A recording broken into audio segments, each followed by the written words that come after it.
Olá, amante do terror. Eu lembro de terem me pedido isso há um tempo, para fazer um tipo de guia de sobrevivência ao universo SCP. Só que, antes de aprender a sobreviver, temos que considerar a seguinte questão. Será que você sobreviveria ao universo SCP? Vamos dividir esse vídeo em cenários. No primeiro cenário, você é um civil comum. No segundo, você é um classe D. No terceiro, um soldado. E no quarto, um oficial. Pode ser de pesquisa, de segurança ou até um membro do Conselho O5, meio que não importa. Digamos que você seja um civil comum neste universo. Como seria? Para quebrar logo as expectativas, seria basicamente a mesmíssima coisa de como você é no nosso mundo. Você viveria uma vida completamente comum, sem ter noção de absolutamente nada que está acontecendo por baixo dos panos. Claro que poderia ter diferenças. E quais são? Bom, aqui no nosso mundo, nós temos ou tínhamos a desconfiança de que a Área 51 esconderia algum tipo de vida extraterrestre ou coisas que desafiavam as leis naturais do mundo, em algum tipo de abrigo subterrâneo que eles, e somente eles, tinham acesso. Muitos já tentaram desvendar esse mistério, mas, hoje em dia, é só vista como uma base para testes de aviões militares e afins. No mundo SCP, a quantidade de bases secretas iria aumentar exponencialmente, mas nesse caso, as bases seriam, em sua grande maioria, realmente secretas, já que os sítios da SCP Foundation não ficam escancarados para o público. Elas são disfarçadas como armazéns, prédios comuns, até mesmo ranchos se duvidar. Então, dificilmente você, um ser humano, civil comum, iria sequer chegar perto de descobrir, quanto mais entrar em alguma base. E mesmo se você fosse um daqueles conspiracionistas pirados que acreditam porque acreditam que o governo está fazendo uma conspiração mundial para nos manter alheios a eventos sobrenaturais e investigasse cada possível local, ainda assim seria muito difícil descobrir. E mesmo se descobrisse, antes mesmo de você cogitar a possibilidade de espalhar isso para o mundo, você já teria sido capturado por um veículo preto, levado para algum lugar desconhecido. E dependendo do bom humor dos funcionários da fundação, você só teria suas memórias apagadas. No pior dos cenários, você viraria um classe D. Ninguém mandou ser intrometido. E quanto à sociedade, nem se preocupe neles te encontrarem. É muito fácil só inventar uma desculpa e te colocar como mais um dos milhares de desaparecidos e ser esquecido com o tempo. Acredite, você não vai ser encontrado se a fundação não quiser. Então, em resumo, se você fosse um civil comum no universo SCP, você estaria alheio a tudo e sequer saberia da sua existência. O problema é que, diferente daqui, naquele universo, as anomalias estão espalhadas pelo mundo antes da fundação as capturar e conter. Por isso, a taxa de mortalidade é bem maior, e é torcer para que você não seja mais uma das pessoas catalogadas como abatidas por alguma anomalia descontrolada. E pior, sem nem sequer saber com o que está lidando, porque, como eu disse, você estaria totalmente alheio a toda a situação. E eu disse que existe a possibilidade de você se tornar um classe D, não é? Pois bem, e o que é um classe D? Eu já fiz um vídeo falando exclusivamente sobre essa classe de funcionário aqui no canal. O card está em cima caso queira conferir. Mesmo assim, eu vou dar um resumo. Classe D é a classe descartável, onde todos que residem nela são considerados apenas ferramentas que, se morrerem, são facilmente substituíveis por outras almas condenadas que tiveram o azar de estar ali. Quem constitui a classe D? Basicamente presos no corredor da morte, funcionários que fizeram muita besteira ou uma besteira muito grande e intrometidos, como você.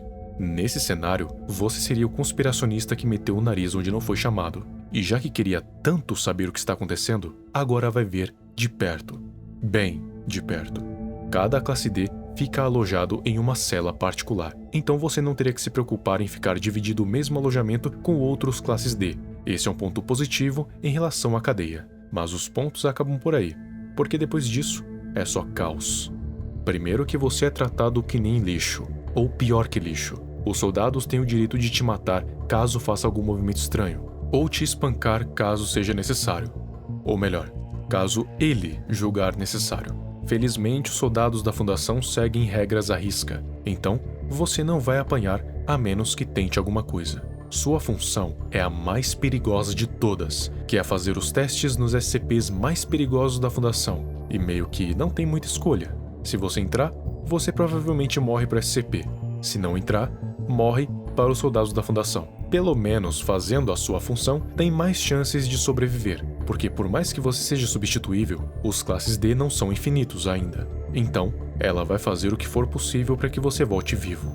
Em casos de brecha de contenção ou em uma falha grave na segurança, é bom se manter quietinho na sua cela. Pelo menos assim, as suas chances de ser morto por um dos guardas é menor, porque num cenário assim, todo e qualquer classe D que seja visto zanzando pelos corredores vai ser alvejado pelos soldados sem dó nem piedade. Portanto, mesmo se acontecer uma falha na segurança, é bom se manter na sua própria cela. Você sobreviveria sendo um classe D? Isso vai depender muito de com quais SCPs você lida.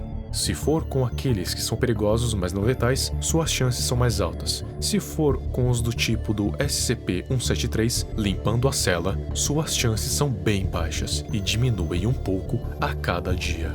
Para resumir, não. Agora, e como soldado? Os soldados guardas, como eu posso dizer, estão em uma situação mais favorável que as dos classes D, de fato. Porém, eles ainda meio que são a infantaria, ou seja, a linha de frente contra qualquer desastre que acontecer. Então, eles estão acima dos classes D, mas ainda estão abaixo do resto dos funcionários. Por exemplo, em caso de brecha de contenção, eles precisam ajudar a evacuar os outros funcionários, ao mesmo tempo que tentam não ser mortos pelo SCP. E dependendo do caso, também são designados para ajudar as MTFs a contê-lo de novo. As MTFs, ou Forças Tarefa Móveis, são compostas por soldados especializados em conter SCPs. Os guardas são tipo a polícia, e as MTFs, as Forças Especiais, responsáveis não só pela captura, mas pela contenção dos SCPs. Existem dezenas ou até centenas de MTFs diferentes para cada especialização. Tem aquelas que contêm criaturas, aquelas que contêm objetos, aquelas que contêm seres místicos, e por aí vai. Sendo um guarda, suas chances de sobrevivência são maiores que sendo um MTF. Apesar de um soldado MTF ser muito melhor treinado e ter muito mais recursos do que um guarda, ainda assim, ele é o que mais se arrisca, pois é o responsável por literalmente caçar anomalias de toda estirpe. E, por fim, um funcionário de alta classe. Eles são cientistas, diretores, coordenadores, pesquisadores e tudo isso. Mas dá para resumir tudo isso em alto nível.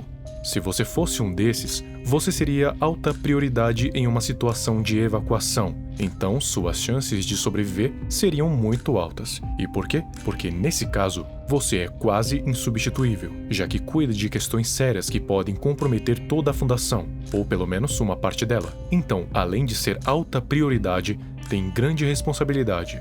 Tudo o que você fizer pode acarretar em consequências. Cabe a você decidir se são boas ou ruins. Só tome cuidado, porque se fizer besteira, você pode ser rebaixado. Dependendo do nível, você pode despencar da classe A direto para D. E não importa quem você foi, se está na classe D, vai ser tratado igual a um pedaço de lixo, como todo o resto. Então, comporte-se. Se formos elevar o nível, você faria parte do Conselho O5. Não, isso nunca aconteceria, mas vamos fingir que sim. Eles estão praticamente no topo, não só da Fundação SCP, mas no topo do mundo, controlando tudo por baixo dos panos, com ninguém sabendo quem ou o que eles são. Ficam completamente no anonimato, coordenando e decidindo tudo o que acontece ou não. Eles são o alicerce da Fundação e, como tais, possuem alguns privilégios em relação aos seres humanos normais, por exemplo, a imortalidade, porque eles são valiosos demais para morrer. Por isso, vão viver para sempre e, se morrerem, têm o direito de voltar à vida. Então, suas chances de sobreviver sendo um O5 são de 99,9%, tirando uma só coisa.